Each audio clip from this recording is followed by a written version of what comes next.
Selamat pagi Bapak Ibu Saudara. Selamat hari Minggu, dan hari ini merupakan hari yang sangat istimewa dan berbeda dibandingkan dengan hari-hari Minggu yang lain, karena di dalamnya kita boleh bersama-sama merayakan hari kebangkitan Tuhan Yesus. Tuhan Yesus bangkit hari Minggu ya, jadi setiap hari Minggu kita merayakan hari kebangkitan Tuhan Yesus Kristus. Kita juga merayakan ibadah hari Minggu yang boleh kita rayakan bersama Bapak Ibu Saudara dan adik-adik kita tadi dari PT yang telah menari dengan begitu bagus, dengan begitu cantik. Mukanya udah berbeda ketika pakai make up. Saya sampai gak mengenali lagi ini mana Tirsa, mana Caca, mana Indi ya. Mana siapa lagi, ada 5 ya, ada Keisha, Caca, Indi, siapa lagi Bu Eva? Helsa, 5 ya, Caca, Indi, Helsa, Tirsa, Keisha ya, cantik-cantik sekali, bagus sekali mereka menari ya Bapak Ibu Saudara ya. Ini juga tidak luput dari peranan sang penari, pengajar. Siapa yang di belakang itu ya? Nah itu dia Ibu Eva Utagalung dan juga Ibu Lisa. Tapi sekali lagi semua itu untuk hormat dan kemuliaan nama Tuhan. Di PKA-nya ada 4 kali Bapak Ibu Saudara kita beribadah hari Minggu dengan etnik atau budaya yang ada di negara kita Indonesia. Baru kali ini Batak, lalu kemudian nanti kalau tidak salah Juli ya, itu Jawa ya Bu Janis ya, Jawa. Terus kemudian nanti ada anak GP juga ibadah NM, ibadah nuansa muda. Nah mereka akan kreativitas di musiknya, mungkin juga nanti ada di tari-tariannya dan sebagainya, sampai nanti di PKA tahun depan. Terakhir di Januari itu kolaborasi lagi dengan anak-anak GP dengan ibadah nuansa etnik Maluku ya, Maluku Ambon. Jadi ada Batak, kemudian ada Jawa, ada NTT, dan terakhir ada Maluku atau Ambon. Puji Tuhan. Bapak Ibu Saudara yang dikasih Allah di dalam Tuhan Yesus Kristus, kita hari ini mau berbicara tentang kitab Ester. Jarang sekali dikhotbahkan ya, atau jarang sekali dibacakan ataupun juga dibawakan dalam ibadah-ibadah. Baik ibadah hari Minggu maupun juga ibadah-ibadah sektor atau bahkan juga pelkat. Tapi sepanjang hari Minggu ini, Sabtu Minggu maksud saya, kita akan membaca dan merenungkan dari kitab Ester. Namun kita akan melihat sesungguhnya ada beberapa tokoh yang sangat penting di Ester ini, di kitab Ester ini Bapak Ibu Saudara. Ya, di mana kita tahu bahwa latar belakang kitab Ester ini adalah suasana perbudakan orang Yahudi di Babel, khususnya pada masa-masa pemerintahan Raja Media dan juga Raja Persia. Lebih khusus lagi adalah masa pemerintahan Raja Ahasweros, ya, anak Darius, keturunan dari Raja Kores. Jadi kerajaan Persia ini dia mencapai puncak kejayaannya dengan dia menguasai 127 daerah membentang dari India sampai Ethiopia. Silahkan buka di Ester 1 ayat 1. Saya bacakan ya. Pada zaman Ahasweros, dialah Ahasweros yang merajai 127 daerah mulai dari India sampai ke Ethiopia. Pada zaman itu ketika Raja Ahasweros bersemayam di atas tahta kerajaannya di dalam benteng Susan. Nah, kita bisa melihat di sini kekuasaan dan kekuatan dalam pemerintahan Raja Ahasweros. Tetapi bukan hanya Ahasweros Bapak Ibu Saudara, tokoh yang ada di dalam kitab Ester. Nanti slide-nya di sana kita akan melihat ada Mordekai, kemudian ada Ester, ada Ahasweros, kemudian ada Ratu Wasti, kemudian ada Haman bin Hamedata. Nah 5 tokoh ini sangat punya peranan penting di dalam kitab Ester itu tadi, di mana Mordekai bin Yair bin Simei bin Kis, dia adalah seorang Yahudi ya dari suku Benyamin. Kakek buyutnya itu namanya Kis. Diangkut dari Yerusalem sebagai salah seorang buangan yang turut ya dengannya, dengan Yekonya raja kerajaan di Yehuda saat itu, ketika dia diangkut ke pembuangan oleh Raja Nebukadnezar, Raja Babel. Meskipun kemudian Raja Kores Agung ya mengizinkan bangsa Yahudi untuk pulang ke negaranya atau ke negerinya, rupanya Mordekai dan juga family-nya, keluarganya Mordekai itu dia tetap tinggal di kota Susan, di ibu kota kekaisaran Persia. Mordekai ini dia adalah seorang pengasuh Hadasa. Ya, siapa tuh Hadasa? Esther. Jadi Esther nama aslinya Hadasa. Ya. Siapa itu Mordekai? Dia adalah saudara ayahnya. Jadi bersaudara ayahnya, boleh dibilang sepupuan gitu ya. Jadi Mordekai itu sepupuan dengan Esther. Karena sudah tidak punya bapak dan tidak punya ibu lagi. Dia hadir ataupun dia tampil sebagai seorang anak yatim piatu. Mordekai inilah yang selalu bersama-sama dengan Esther. Artinya dalam pengasuhannya, dalam perawatan, dalam kesehariannya ada dalam pengawasan Bapak Mordekai. Kemudian Esther. Nah, ini tokoh seorang perempuan Esther, dari bahasa Yunaninya Esther, itu ya. Terlahir dengan nama tadi saya katakan Hadasa. Putri dari Abihail, seorang Yahudi yang tinggal di Persia pada masa pembuangan orang-orang Yahudi. Esther inilah yang menjadi tokoh utama dalam kitab Esther. Ya, dia dicatat dipilih menjadi seorang ratu oleh Raja Ahasiweros dari kerajaan Persia. Tetapi ketika Esther punya pergumulan dalam bangsanya, dalam negaranya, Bapak Ibu Saudara, dia menghadapi semua situasinya itu dengan sikap yang baik. Dia punya hati yang rela untuk dibentuk. Bahkan dia juga bisa menyesuaikan diri dan juga keadaan dengan sekitarnya. Bahkan dia sangat punya simpati dan empati yang tinggi untuk bangsanya. Dia sangat kooperatif juga dengan orang-orang yang bekerja di sekitarnya pada saat ini. Meskipun dia kemudian menjadi seorang ratu ya bagi Ahasiweros, menggantikan Ratu Wasti, tetapi dia tidak sombong. Dia tetap rendah hati. Selain itu juga parasnya terkenal dengan kecantikannya. Beda dengan Esther yang lagi ngomong ya. Terkenal dengan kecantikannya. Tapi satu hal yang boleh kita teladani adalah bagaimana Esther ini dia tampil menjadi seseorang yang tidak mementingkan dirinya sendiri. Dia tidak egois. Dia justru tidak mementingkan hidupnya nanti seperti apa secara pribadi, atau juga dia tidak aji mumpung. Mumpung menjadi ratu ya permaisuri, mumpung dia punya kekuasaan, punya jabatan, punya orang penting pada saat itu bersama Ahasiweros, dia pakai kesempatan itu. Tidak, dia tidak pergunakan itu, Bapak Ibu Saudara. Dia diangkat menjadi ratu ya sebagai pendamping yang mendampingi Raja Ahasiweros. Usaha Esther dan kemudian Mordekai dalam cerita selanjutnya dalam kitab Esther ini berhasil ketika dia menggagalkan rencana Haman, ya rencana jahat yang memang sudah ada di otaknya, ada di pikirannya si Haman. Tentu juga atas seizin Raja Ahasiweros. Siapa itu Raja Ahasiweros? Raja Ahasiweros adalah raja yang tadi di Esther 1 ayat 1 ya. Dia merajai 127 daerah mulai dari India sampai Ethiopia. Dan di zaman itu ketika Raja Ahasiweros bersemayam atau dia punya tata kekuasaan dan kekuasaannya di benteng Susan. Jadi memang semua orang itu tunduk takluk padanya sebagai seorang raja yang memang punya kekuatan dan power yang begitu besar. Mestinya itu juga didampingi, diimbangi dengan peranan seorang istri, begitu ya. Orang ada yang bilang keberhasilan seorang istri adalah karena ada, keberhasilan seorang suami adalah karena ada istri atau ada perempuan yang di belakangnya, yang mendukung, yang mensupport dan sebagainya.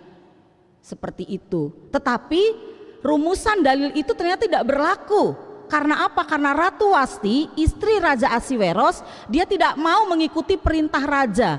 Itu ada di pasal 1 ayat 11 kemudian ayat 12. Dan itu kemudian membuat raja geram. Geram itu lebih dari marah ya, udah marah dia lebih marah lagi gitu ya. Murka, geram kepada istrinya sendiri.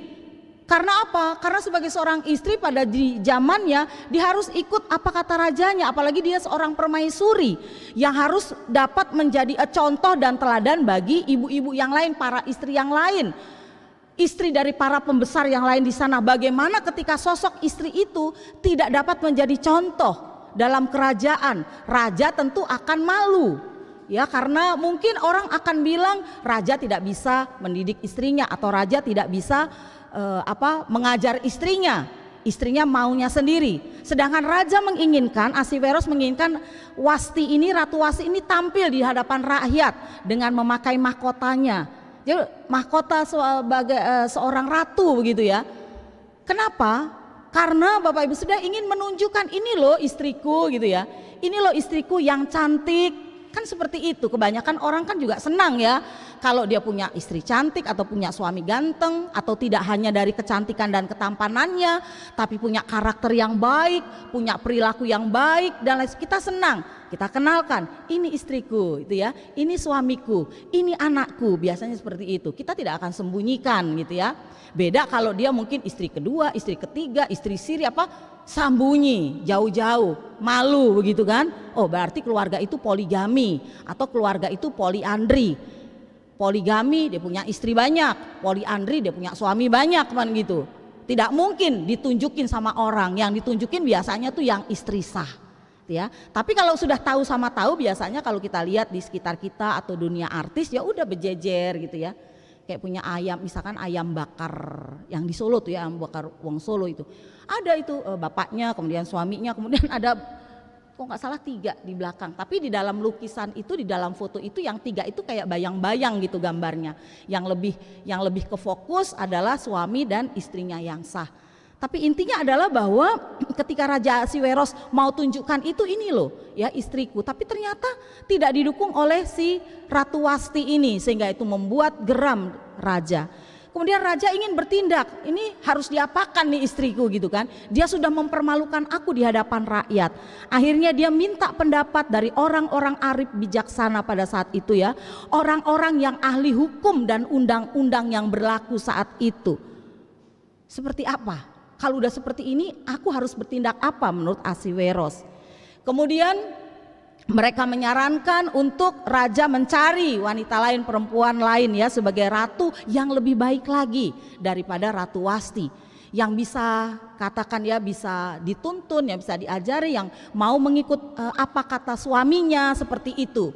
Kemudian Bapak Ibu Saudara, diadakanlah kalau sekarang kayak ajang kecantikan banyak ya, Putri Indonesia, Miss World, atau banyak sekali ya, Abang None Jakarta seperti itu. Untuk mencari apa? Bibit-bibit yang terbaik kan begitu ya, bukan hanya cakep, bukan hanya ganteng, tapi juga berprestasi. Dia pandai, punya skill, punya kemampuan, keterampilan dan sebagainya. Itu ada ajang pemilihan, yang mendaftar bererot banyak sekali, itu kan. Nanti dipilih, juri milih kriterianya bla bla bla bla bla bla. Nah, ini juga seperti itu. Ahasiweros mengumumkan sayembara, dia pilih dari semua cewek-cewek yang ada saat itu. Tak kalah pentingnya Mordekhai, karena dia mengasuh Esther dan dia juga tahu karakter atau pribadi Esther seperti apa. Esther dimajukan, artinya Esther diikut sertakan. Raja melihat pemandangan atau wajah ataupun juga body language-nya ya dari Esther ini, langsung jatuh hati, dia langsung jatuh cinta. Lalu terpilihlah kemudian si Esther ini untuk menggantikan Ratu Wasti. Kemudian yang kelima tokohnya adalah Haman bin Hamedata. Dia ini adalah orang Agag ya. Haman dikenal dengan nama-nama Haman orang Agag gitu ya. Dia muncul di Esther ini sebagai tokoh antagonis, bukan protagonis. Nah, Kevin lebih paham ini ya. Antagonis itu berarti yang berseberangan, yang karakternya buruk, yang karakternya jelek gitu ya. Biasanya kalau kita nonton sinetron, iya ini dia cocok nih jadi emak-emak yang jahat, yang judes, mukanya kelihatan judes. Nah begitu, biasa kita komennya seperti itu kan. Dia nggak cocok nih jadi tokoh protagonis, mukanya terlalu lembut. Jangan lupa, orangnya lembut belum tentu juga dia nggak judes, bisa juga judes. Tapi orang biasa lihat aura ya, kelihatan dari awal pertama kita lihat, oh ini kayaknya judes nih, pasti orangnya judes. Kita sudah langsung menghakimi seperti itu. Apalagi kalau ada tai lalatnya di sini, bilang kenapa? Di sini pasti dia cerewet itu, nah gitu kan. di sini katanya gitu. Jadi belum tentu juga. Tapi seperti itu Bapak Ibu Saudara. Ketika Ester dilihat ya pandangan pertama, Ahasiweros jatuh cinta. Karena bukan hanya dari casingnya saja dia kelihatan oke, tetapi Mordekai ini tahu siapa itu Ester. Dan akhirnya singkatnya bahwa Ester terpilih menjadi permaisuri, menjadi ratu. Bahkan Ester dan juga Mordekai pada saat itu mengetahui rancangan-rancangan atau rencana jahat si Haman ini. Ya, dia adalah keturunan Agag ya, keturunan dari Raja Agag, Raja Amalek. Dia berusaha untuk membunuh orang-orang Yahudi karena musuh bebuyutan. Dia nggak suka dengan orang Yahudi. Bukan hanya umumnya dia tidak suka sama orang Yahudi, dia tidak suka dengan Mordekai. Karena apa? Si Mordekai tidak mau memberi hormat. Hanya satu itu Bapak Ibu. Buat kita mungkin sepele ya. Tapi orang kalau punya haus jabatan, kedudukan, gila hormat ini.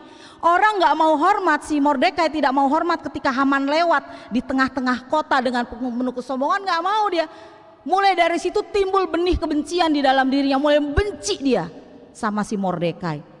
Ya, Mordekai pada saat ingin dijatuhi hukuman mati sebagai bentuk pembalasan ya Haman terhadap Mordekai. Tetapi kemudian rencana-rencana yang tidak baik ini, rencana-rencana yang jahat dari Haman bin Hammedata ini juga diketahui oleh Ester. Lalu Ester bilang sama Raja Ahasiweros bahwa memang Haman ini ingin membunuh atau dia tidak suka dengan orang Yahudi termasuk dengan Mordekai. Raja menyetujui, mengetahui, dan akhirnya tadi kalau firman Tuhan kita bilang di dalam ayatnya yang ke-25, kebalikannya Bapak Ibu Saudara, lihat ya.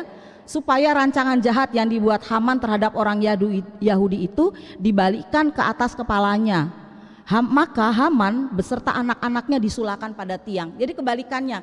Akhirnya Ahasiweros menghukum mati Haman dan juga anak-anaknya karena dia ingin berbuat kejahatan, bahkan juga mungkin dia ingin memporak-porandakan kerajaan yang dipimpin oleh Ahasiweros pada saat itu.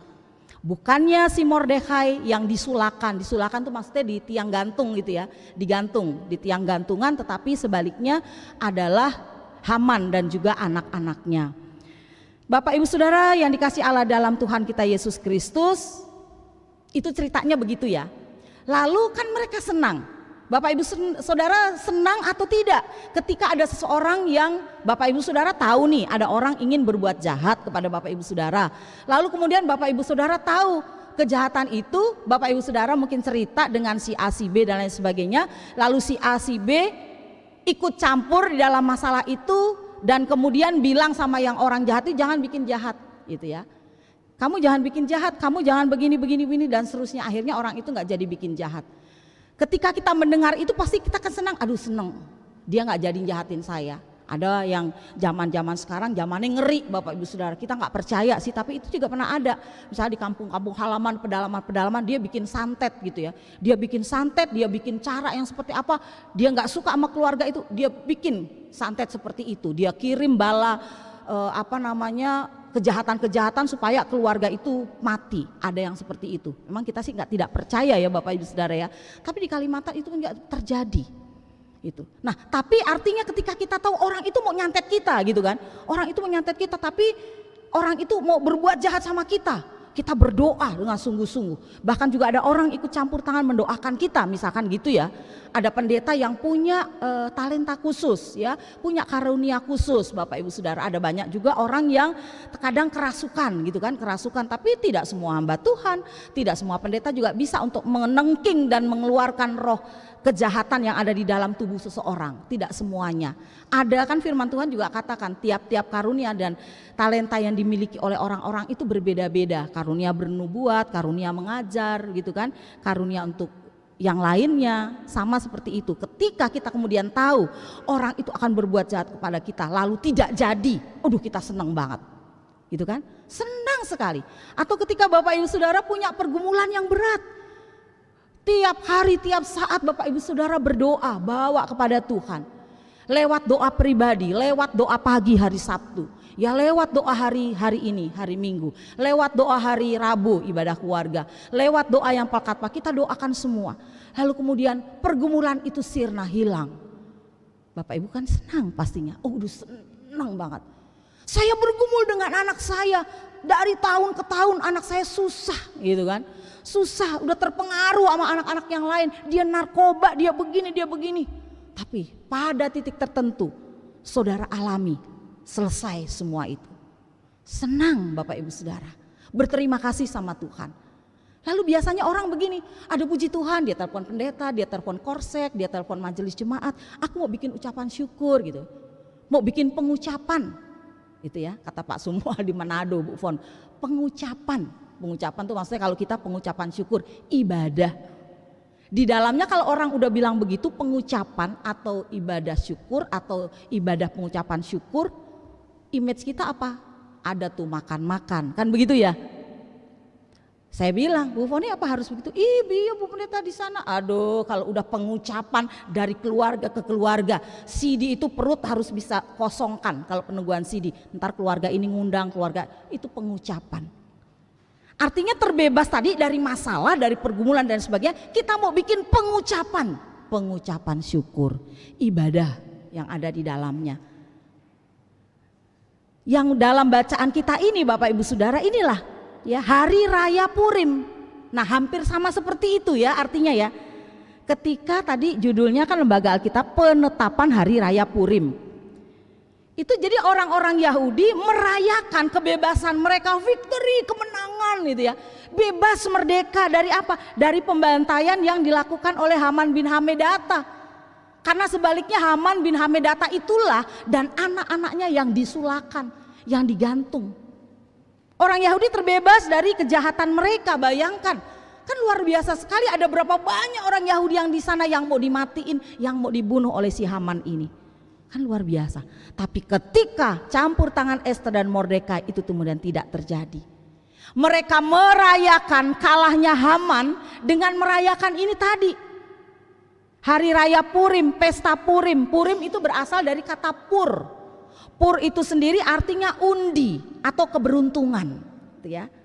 Undi atau keberuntungan. Jadi mereka merayakan sukacita, mereka merayakan keberuntungan itu. Ya, bebasnya sesama mereka kaum Yahudi dari rencana Haman yang akan memusnahkan mereka. Luar biasa Bapak Ibu Saudara. Jadi perayaan ini lebih bersifat nasionalis karena semua orang-orang Yahudi dari latar belakang apapun, tua, muda, besar, kecil, mau kaya, mau miskin, apapun merayakan pesta Pur ini, pesta Purim ini Bapak Ibu Saudara. Kemudian di dalamnya juga ada nyanyian ya, nyanyian yang mengungkapkan bahwa mereka penuh dengan sukacita, mengungkapkan bahwa kaum Yahudi memiliki cahaya, memiliki kesenangan, begitu ya, memiliki sukacita, memiliki kehormatan. Kemudian nyanyian itu juga kalau Bapak Ibu Saudara baca di Ester 8 ayat 16 itu mengatakan seperti itu, dengan penuh sukacita dan kehormatan. Di dalamnya ada apa? Di dalam pesta Purim itu tadi seperti saya katakan, orang image-nya ya pengucapan, include ada makan-makan, entah mau makan kecil, snack saja ya, hanya ombus-ombus misalnya, lapet gitu ya, atau mungkin kacang-kacangan gitu ya, atau mungkin makan besar, ada babi ricanya, ada brenebonnya ya, identik makan-makan. Nah Purim juga begitu Bapak Ibu Saudara, mereka juga makan-makan dengan apa? Ada makanan khasnya. Makan khasnya sebagai tanda perayaan Purim itu harus ada. Kayak kita mungkin ya kalau Natal tuh mesti ada nastar, kastengel gitu kan. Saudara kita harus ada kacang goreng yang kacang bawang kan gitu ya. Atau biji ketapang, kalau Manado bilang biji-biji gitu kan. Harus ada tuh, kacang harus ada, gak boleh gak ada gitu. Itu kayak khasnya. Nah di Purim juga begitu. Tapi makanan ini berbeda dengan makanan yang mereka konsumsi sehari-hari. Makanan itu berbeda dengan makanan orang Yahudi yang biasa-biasa gitu ya. Kalau kita mungkin biasa tahu, tempe, sayur bening, tapi pas pengucapan nyanda itu, jangan itu yang dikasih lagi ya kan. Harus tampil yang ada saksangnya kayak gitu ya, ada arsiknya kayak gitu ya. Kalau bisa ada makanan westernnya kayak gitu ya, beda. Mereka juga begitu Bapak Ibu Saudara. Sejenis kue kering bentuknya segitiga itu harus ada di situ. Ya kemudian juga ada kacang-kacangan. Kacang-kacangan ini makanan hari-harinya Ester. Ya. Kacang-kacangan itu juga masuk di makanan khas pada saat Purim. Bukan hanya makanan kue kering bentuk segitiga, bukan hanya kacang-kacangan, tetapi juga ada makanan yang bulat seperti bola, tetapi di dalamnya ada daging. Ya, makanan bulat seperti bola, kemudian ada daging yang sudah dimasak di dalamnya. Nah, makanan ini biasanya disajikan dengan sup daging ayam atau sup hati. Jadi udah dijadiin sup gitu ya, sebagai makanan tambahannya seperti itu.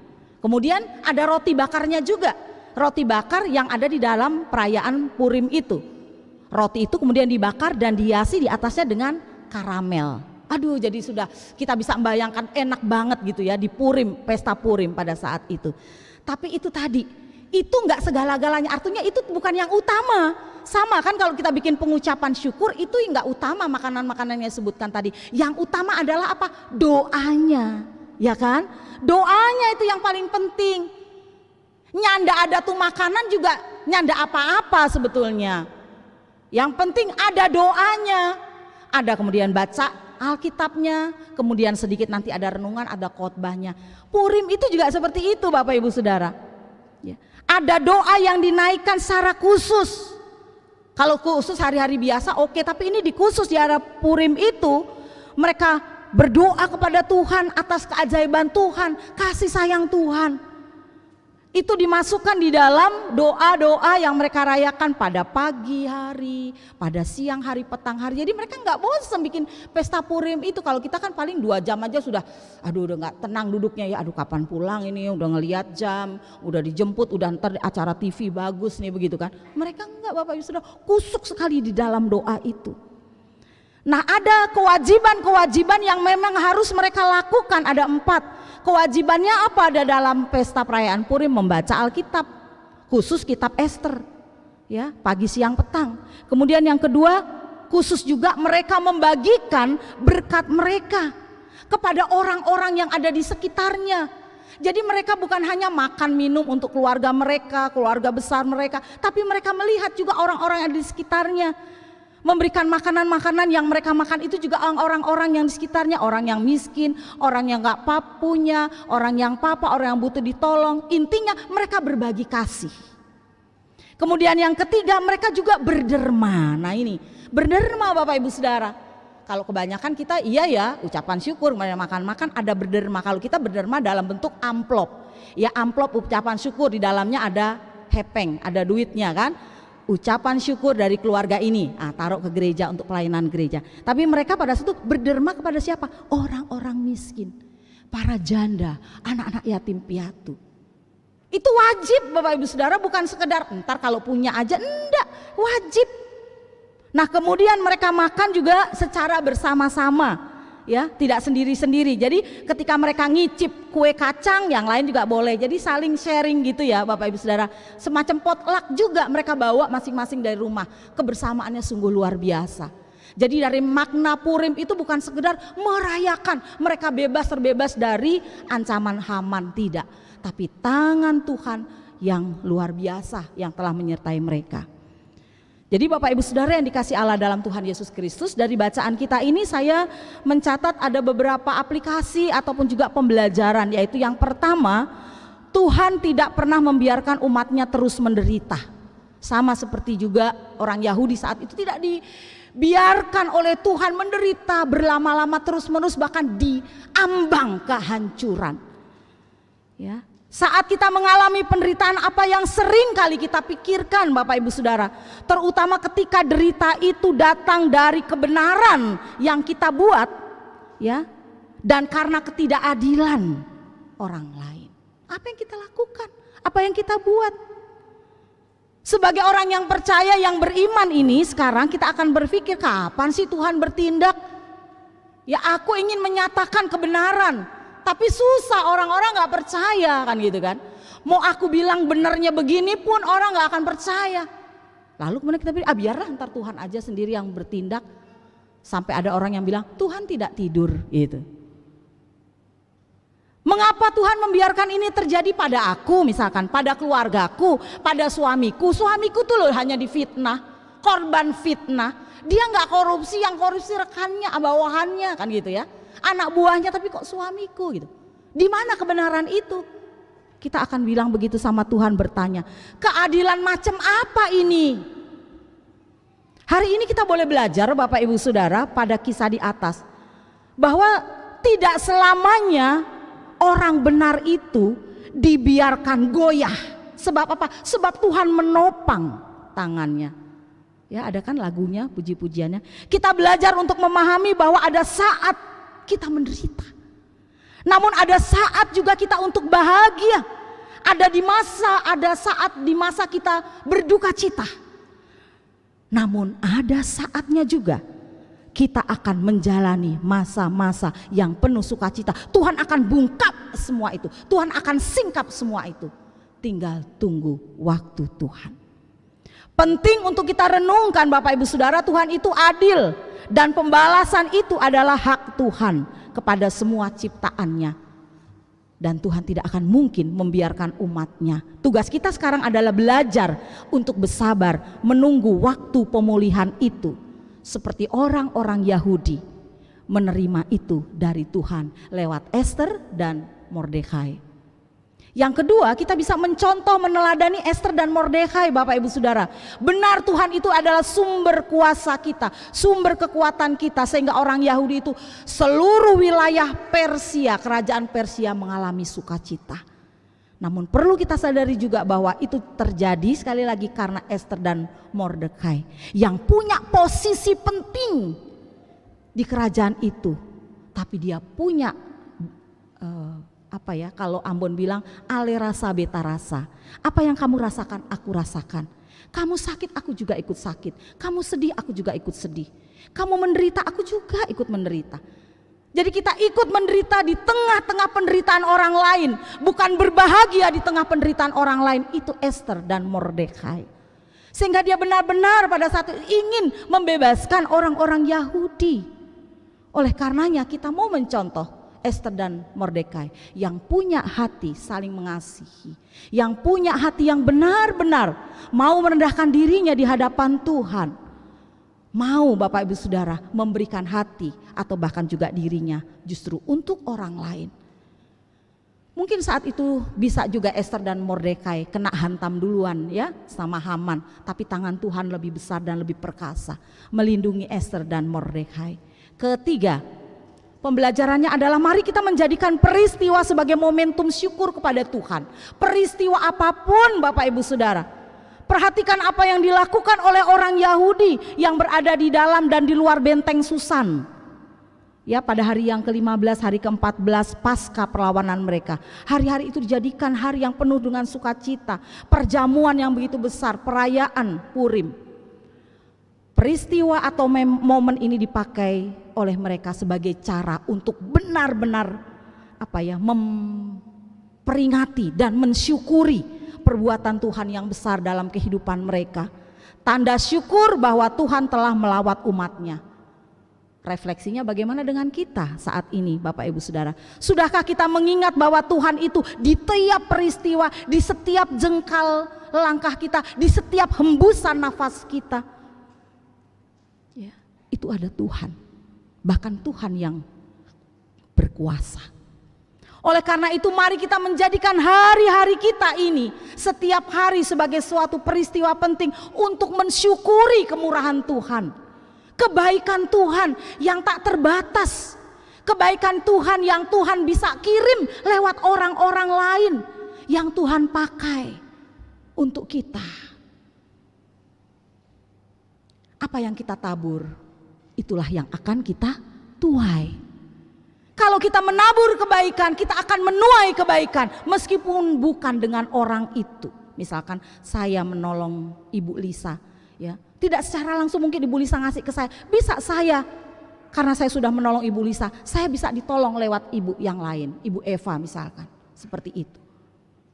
Sebaliknya ketika kita menabur kejahatan, kita akan menuai kejahatan. Kapan waktunya kita nggak tahu. Kan Tuhan yang punya perkara, kan Tuhan yang punya hak itu. Tapi intinya adalah bagaimana kita mau melihat hari-hari yang Tuhan sudah ciptakan ini, dari hari Senin sampai hari Minggu, balik lagi ke Senin sampai lagi Minggu, semua itu adalah hari yang baik, hari Tuhan, hari yang indah di mata Tuhan. Oleh karena itu Bapak Ibu Saudara, mari kita melakukan firman Tuhan dalam kehidupan kita dengan memulai itu di dalam keluarga kita. Bapak Ibu Saudara, keluarga adalah kelompok yang paling kecil. Kita mengajarkan kepada anak-anak kita mengingatkan suami kita mengingatkan istri kita bahwa apapun yang kita alami dalam hidup kita ini, Tuhan tidak pernah meninggalkan kita. Di tengah-tengah krisis ekonomi keluarga kita, ingatkan, ajarkan kepada anak-anak kita untuk tidak mudah mengeluh.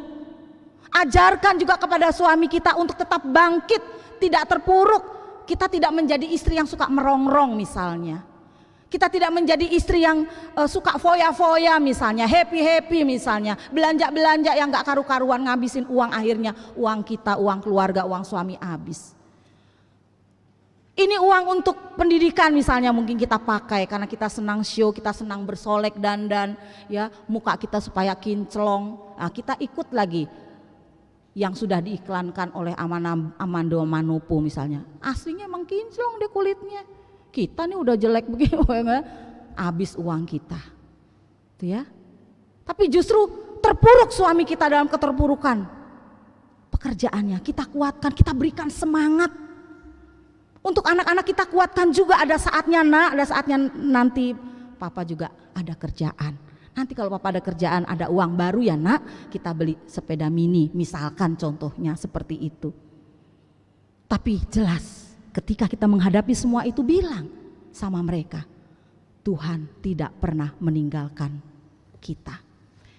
Kemudian yang keempat, Tuhan mengubah rencana jahat ini menjadi kebaikan. Jelas Tuhan katakan itu. Ketika Haman dengan luar biasa yang ada di otaknya, Tuhan ubahkan semua itu menjadi rancangan kebaikan. Ester 3 ayat 13. Surat-surat itu dikirim dengan perantara pesuruh-pesuruh ke segala daerah kerajaan supaya dimusnahkan, supaya dipunahkan, supaya dibunuh dan diminasakan semua orang Yahudi. Dari yang muda sampai yang tua, bahkan anak-anak, perempuan-perempuan. Pada hari itu juga pada tanggal 13 bulan yang ke-12 yakni bulan Adar, dan supaya dirampas harta milik mereka. Jadi ada rencana-rencana jahat dari si Haman ini. Tapi kemudian raja merestui, tentu raja ini juga dipakai oleh Tuhan Bapak Ibu Saudara. Ester maupun juga Mordekai dipakai oleh Tuhan untuk menjadi sarana keselamatan bagi orang lain. Kemudian yang kelima, Tuhan memakai umat-umatnya untuk keluar dari krisis. Kita tidak tahu Tuhan memakai siapa saja, itu hak prerogatif, haknya Tuhan. Tuhan bisa Bapak Ibu Saudara memakai orang atau saudara yang tidak seiman misalkan ya, untuk ngingetin kita, untuk negur kita, itu bisa. Asalkan memang Tuhan memang mau memakai orang itu. Tuhan bisa memakai siapa saja. Kendati pun orang itu mungkin gak seiman dengan kita, Tuhan pakai lalu orang itu bekerja di ladang Tuhan. Dia murtadin, dia menginjili, masuk ke daerah pelosok-pelosok ya yang sulit sekali terjangkau oleh kaki, oleh kendaraan, oleh apapun. Tapi Tuhan pakai itu. Padahal dia dari agama berkepercayaan yang lain. Bisa saudara-saudara. Atau bahkan Tuhan juga bisa memakai siapapun dari kita untuk kita keluar dari krisis apa yang kita alami. Krisis dalam keluarga, rumah tangga, krisis ekonomi, dari pemerintahan kita. Ada anak-anak Tuhan yang duduk di pemerintahan, ya sebagai aparat negara, abdi negara, sebagai polisi, sebagai tentara, sebagai apalagi ya, sebagai menteri. Ada anak Tuhan orang-orang Kristen. Ada juga orang-orang Kristen sebagai pimpinan misalnya di medis ya, di dunia kedokteran atau di instansi yang lain, pegawai negeri. Itu semua pimpinan-pimpinan, anak-anak Tuhan, orang-orang Kristen. Dan mereka juga bisa dipakai oleh Tuhan ketika misalkan di dalam pemerintahan ada krisis, ketika di dalam dunia medis ada masalah, apalagi pandemi, mereka bisa dipakai oleh Tuhan.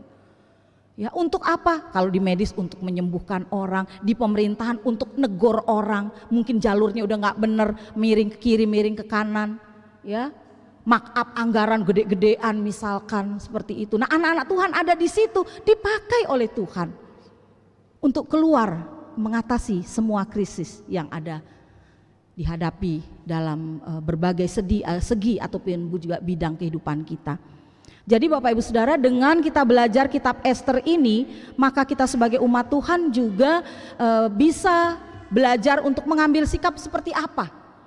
Kalau Yahudi mengucap syukur, terbebas mereka dari kejahatan Haman, mereka mengadakan perayaan Purim, maka kita pun juga bisa mengucap syukur kepada Tuhan dengan berbagai hal. Tapi kita harus punya komitmen. Komitmennya apa? Yang pertama saya mencatat, kita tidak mengeluh atau tidak mudah mengeluh dengan situasi, kondisi yang sulit saat ini. Apalagi mungkin kita menyalahkan orang lain.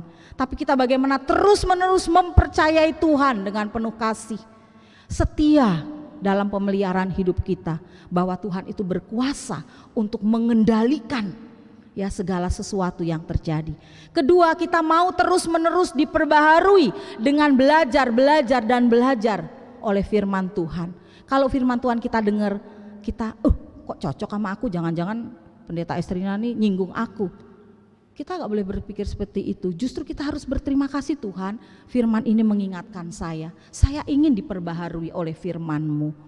Kemudian yang ketiga, kita terus-menerus mengerjakan yang benar, yang baik, sekalipun kita gak mendapatkan penghargaan, sekalipun kita gak mendapatkan sebuah apresiasi, award apapun gitu ya. Karena apa? Karena ketika kita melakukan semuanya itu, kita lakukan dengan sepenuh hati kita. Bahkan ketika kita melayani Tuhan, kita melayani Tuhan dengan sepenuh hati kita, meskipun kita tidak mendapat penghargaan misalkan dari gereja, ya itu nggak penting bagi kita. Yang penting adalah bagaimana saya sebagai diaken, sebagai penatua, sebagai pemusik, sebagai tim multimedia, sebagai pengurus pelkat, sebagai pegawai, aku lakukan ini tugasku, tanggung jawabku dengan baik untuk Tuhan. Soal nanti penghargaan, biar Tuhan yang memberikan penghargaan buat aku, besar upahku di sorga. Terima kasih juga untuk para penari, adik-adik kita, anak-anak kita yang cantik-cantik, ya pelatih. Penghargaan dari Tuhan, segala hormat kemuliaan bagi Tuhan. Sama juga dengan teman-teman kita tim musik ya, penghargaan tidak ada mungkin dari kita. Paling kita hanya bilang, bagus ya, terima kasih, salaman gitu ya. Bagus tadi nariknya, bagus tadi main musiknya. Udah ya, kita udah senang, cukup. Tapi yang paling senang ketika Tuhan menghargai kita. Ketika Tuhan bilang, bagus pekerjaanmu nak di dunia ini. Engkau telah memberikan yang terbaik untuk pelayanan Tuhan. Aku akan memberikan berkat, melipat gandakan berkat dalam kehidupanmu. Itu Tuhan mau. Kemudian yang keempat, kita harus rela melepaskan kepentingan pribadi kita demi kepentingan Tuhan. Ini yang dilakukan oleh Ester maupun juga Mordekai. Artinya bagaimana ketika kita mau melayani Tuhan, mari dengan kerendahan hati kita melayani Tuhan. Tinggalkan keangkuhan pribadi, kesombongan pribadi, pementingan diri secara pribadi. Tapi bagaimana ketika kita mau melayani Tuhan itu dalam konteks kita saat ini melayani Tuhan, kita melayani demi kepentingan warga jemaat. Nah ini dia kan penatua peranannya ini ya, kan mau ada pemilihan juga nanti, ada 2/10-nya. Jadi presbiter dia akan penatua 2/10 juga dia harus perhatikan jemaat yang di 2/10-nya begitu ya. Dia harus rajin bertanya, mungkin WhatsApp atau telepon atau apa, kondisi keluarganya gitu ya. Bagaimana suami istri atau ada oma opung di situ. Ini presbiter yang 2/10-nya. Dia meninggalkan semua keegoisan, kepentingan pribadi, tapi dia mau mendahulukan kepentingan jemaatnya. Mordekai, Ester mementingkan kepentingan rakyatnya. Kemudian yang kelima, menggunakan kesempatan, jabatan dan posisi yang Tuhan izinkan kita nikmati untuk keselamatan dan kesejahteraan orang banyak. Karena dengan begitu Tuhanlah yang dimuliakan dan kita semua akan dituntun pada pengenalan akan Tuhan. Jadi ketika orang Yahudi melakukan bersyukur atas campur tangan Tuhan, penyertaan Tuhan, saudara-saudara, mereka melakukan seperti apa yang saya katakan tadi. Lalu bagaimana dengan kita? Ungkapan syukur apa yang Bapak Ibu Saudara lakukan? Ketika Bapak Ibu Saudara ingin juga bersyukur, saya sekarang bersyukur, mengucap syukur banyak sekali. Kasih sayang Tuhan untuk saya, untuk keluarga saya, kan begitu ya, untuk suami, untuk anak-anak. Banyak sekali Tuhan kirimkan orang-orang yang baik kepada keluarga saya, orang-orang yang Tuhan tunjuk untuk menjadi saluran berkat misalnya bagi keluarga saya. Lalu apa yang saya harus lakukan? Satu, mari, kalau saya sebagai pendeta saya mau melayani Tuhan dengan baik, mau melayani bukan dilayani. Kedua, kalau saya sebagai pendeta atau bahkan juga saya sebagai pelayan Tuhan, kita miliki kerendahan hati kita. Kemudian yang ketiga, kita juga mau melayani dengan kerelaan hati, tanpa paksaan, ya, tanpa karena disuruh-suruh gitu, tidak. Karena memang itu adalah tugas dan tanggung jawab saya sebagai pendeta atau mungkin juga sebagai pelayan-pelayan Tuhan. Kemudian yang keempat, mari kita berbuat baik didasari dengan kasih. Karena Tuhan Yesus yang telah terlebih dahulu mengasihi kita. Dan yang kelima, ini yang paling penting, Rasul Paulus bilang mengucap syukurlah di dalam segala hal.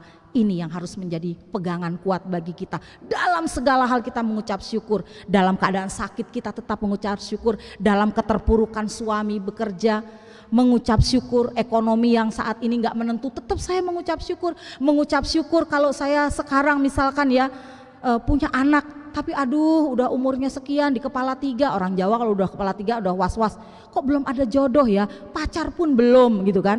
Gak apa-apa, kita tetap mengucap syukur sambil berdoa. Kalau saya punya pergumulan yang berat juga, saya tetap mengucap syukur. Itu yang paling penting Bapak Ibu Saudara. Jadi 5 hal inilah Bapak Ibu Saudara yang harus kita lakukan ketika kita mau memuliakan Tuhan. Karena kasih Tuhan yang begitu besar, kasih Tuhan yang tak terbatas, kasih Tuhan yang tak bisa diukur dan tidak bisa dijangkau oleh akal dan pikiran kita. Kasih yang melampaui segala-galanya. Muliakan Tuhan karena kasih-Nya. Amin.